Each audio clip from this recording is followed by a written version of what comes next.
এই জন্য এক যুবক পোলাপান, ভাই পোলাপান্ডি করি, এই পোলাপান্ডি কই, হাত তোল। আজকে থেকে ওয়াদা, আমরা পানির মধ্যে পেশাব করব, জোরে বলো, পানির মধ্যে পেশাব করব। হ্যাঁ, হাত নামাও। আজকে মন থাকবে কথাটা। পানির মধ্যে প্রস্রাব করলে আপনার কবিরা গুনাহ হয়। কি গুনাহ হয়? আর একটা গুণ হইল আপনার স্মৃতিশক্তি কমে যাবে। আগে এখন দেখেন ফুলামান যে লেখাপড়া করে, রাত্রে মুখস্থ করছে, সকাল বেলা এর মন নাই, 1 মাস পরে তো আরো মন নাই। যত আগে লেখাপড়া করছি অনেক লেখাপড়া আমাদের মনে আছে। এই পোলাপান পানির মধ্যে প্রস্রাব করবেন না, আপনার স্মৃতিশক্তি কমে যাবে। হাসতে হাসতে হাসতে হাসতে এমনি মনে করেন যে এটা তো সহজ না, এবং দারিদ্রতা আসে। দারিদ্রতা, যারা পানির মধ্যে প্রস্রাব করে তারা, তাদের দারিদ্রতা আসে, এরা আস্তে আস্তে গরিব হয়ে যায়। এই আঙ্গুলের নখ আছে না, নখ, অনেকে দেখবেন বয়া বই ঠিক আঙ্গুলের নখ আপনার মনে আমার ওয়াজ বুঝেন না, বাজান কেউ আসেনিও, হ্যাঁ নখ কাটতেছে। আমার রাসূল বলেন যারা দাঁত দিয়া নখ কাটে এদের দরিদ্রতা আসে। আর একটা হইলে দেখবেন কুফি আসেনি, কুফি আগুন যে ধরা এমনি হাত দিয়ে নিবাবেন। অনেকে ফু দিয়া নিবাই, কই ফু দিয়া যারা বাত্তি নিবাই এদের গড়ে অভাব আসে। আরেকটা হইলো একটু কিছু মেডিসিন দেওয়া যায়, নাহলে তো বুঝতো না। আরেকটা হইলো আমাদের দেশে তো এখন অ্যাডজাস্টিং বাথরুম আর গোসলখানা আছে কিনা বলেন, একবারে একসাথে ওয়াশরুম, বাথরুম আর এবং একসাথে সব কিছু আমরা করে ফেলছি। টয়লেট লাগাই সব কিছু করে, বাথরুম, গোসলখানা এবং টয়লেট একসাথে না। আমাদের এখানে অ্যাটাচ বাথরুমের ভিতরে ঢুকিয়া তারা উজু করে। কি করে? উজু করে। রাসূল বলেন যারা এইভাবে মলমূত্র ত্যাগের জায়গায় গিয়ে উজু করে তাদের দরিদ্রতা আসে। এখন আপনি সিদ্ধান্ত নেন, এই 4টা জিনিস মন থাকবো নি। পানির মধ্যে প্রস্রাব করা যাবে, দাঁত দিয়ে নখ কাটা যাবে, ফু দিয়ে বাতি নিবানো যাবে, ওয়াশরুমে যায় উজু করা যাবে। বাস, ওয়াজ লাভ হইছে নি? এটা মনে রাখেন, আমার কথাটা মন হইব, গিয়া গেলই মন হইব, পানিত নামলই মন হইব যে আরে তাহির ওজন না কইছিন রে, এই কাম করুন যাইতো না। মন থাকবে নি ফোলাফান? হ্যাঁ, তোমরা কয়ে দিয়া যায়, তোমরা মেধার দরকার আছে। আল্লাহু আকবার জোরে কান, বুঝাইয়া দিয়া যায় ওয়াজ। এবার উনি হলো পানি মন্ত্রী। পানির মধ্যে প্রস্রাব করা যাবে না কেন? এখনো সেই পানির নিচে খিজির আলাইহিস সালাম আছে। জোরে কোন সুবহানাল্লাহ। আমরা যে অনেক সময় কই না আল্লাহ তারে হায়াতে হিজরি দান করো, হায়াতে হিজরি দান করো, কেন বলি? এটার একটা হাকিকত আছে। এই দিক দিয়ে গেলে আবার 20 মিনিট লাগবে, থাক দিতাম না। গভীর মনোযোগ, ওয়াজটা বড় হাকিকতের তরিকতের মাহফিল। খাস মাহফিলে খাস কথা বলতে কই, বোঝার জন্য কিছু শিক্ষা নিয়ে যাইতে হবে। বন্ধুরে টান দেন না, বন্ধুরে আমার ও চাপুইরের বন্ধুরা। এবার আল্লাহ ডাক দিয়ে কি, মুসা নবী তোমার চাইতে আরো জ্ঞানী মানুষ আছে, ও আল্লাহ কোথায় আছে আমারে বলে দাও। কয়ে পানির নিচে বাস করে। জবানটা খুইলা কোন কিসের নিচে বাস করে? ও আল্লাহ আমি ওনার সঙ্গে দেখা কইরা আমি সেই জ্ঞান আরোহণ করতে চাই, ওই জ্ঞান আহরণ করতে চাই। এবার আমার আল্লাহ ডাক দিয়া বলে, মুসা রে, ও মুসা শোনো শোনো, এর সাথে এমনি দেখা করা যাবে না। দেখা করতে গেলে একটা সিস্টেম আছে। কয় কি সিস্টেম? কয় সুন্দর করে একটা মাছ ভাজি করবা, মাছটা বাজি কইরা কড়াইয়ের মধ্যে রাখবা, কড়াইয়ের মধ্যে রেখা নৌকা দিয়া নদীর মধ্যে রওনা দিবা।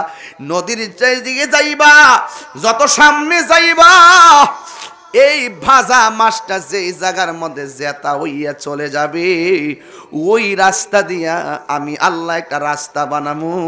ওই রাস্তা দিয়া গেলে খিজির আলাইহিস সালামের দেখা পাবে। কত কঠিন না? মাছটা জেতা হইয়া যাইব। বেলায়েতের ওয়াজ, আমার মুর্শিদ নীল আমার মন কারিয়া, কে মন করে নীল হয়ে মন, কে মন করে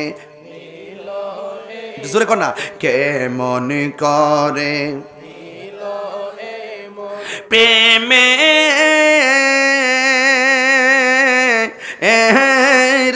ডাক দিয়া গো আমার মুর্শিদ নিল আমার মন কারিয়া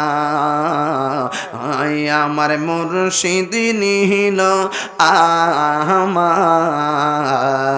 মন কারিয়া মুর্শিদ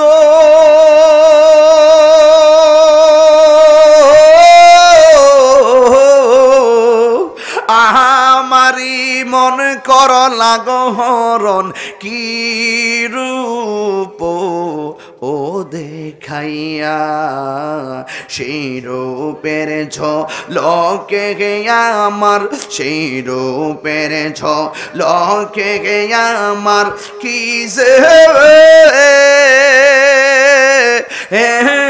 গেল হইয়া গো আমার মুর্শিদ নিল আমার মন কারিয়া মুর্শিদ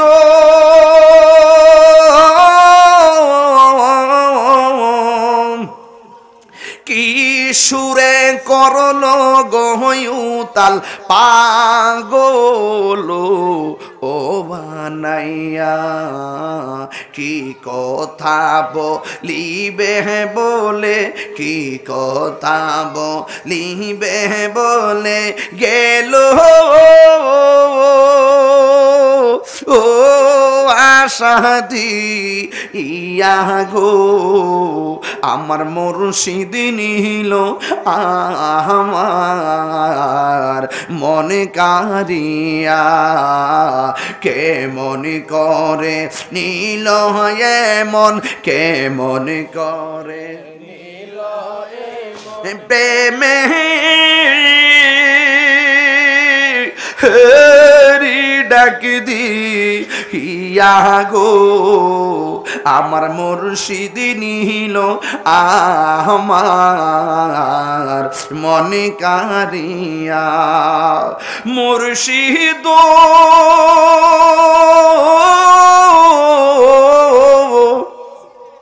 আমারি মনে করো লাগহরণ কি রূপ ও দেখাইয়া সেই রূপের ঝলকে আমার সেই রূপের ঝলকে আমার কি যে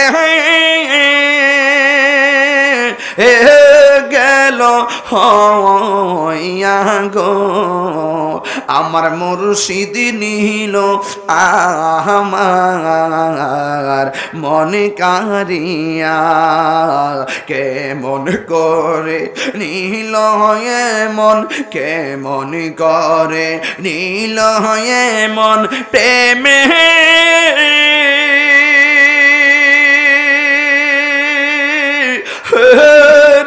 ডাক দিয়া গো আমার ফয়েজি নিল আমার মনে কারিয়া কে মনে করে নীল ফয়েজি কে মনে করে নীল মন প্রেমে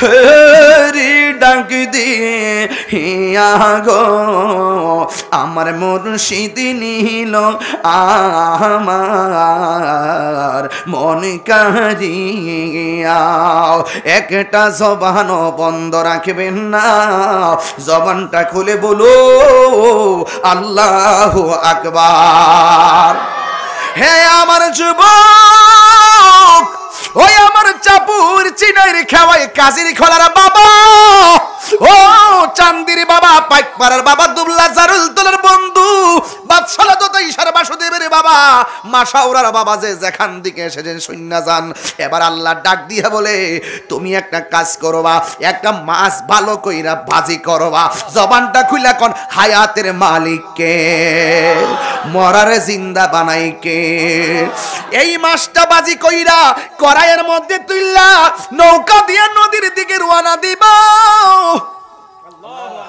যেই জায়গায় গেলে গো মাছটা জেতা হইয়া যাবে, ওই জায়গা দিয়ে আমি আল্লাহ রাস্তা বানাবো, রাস্তা।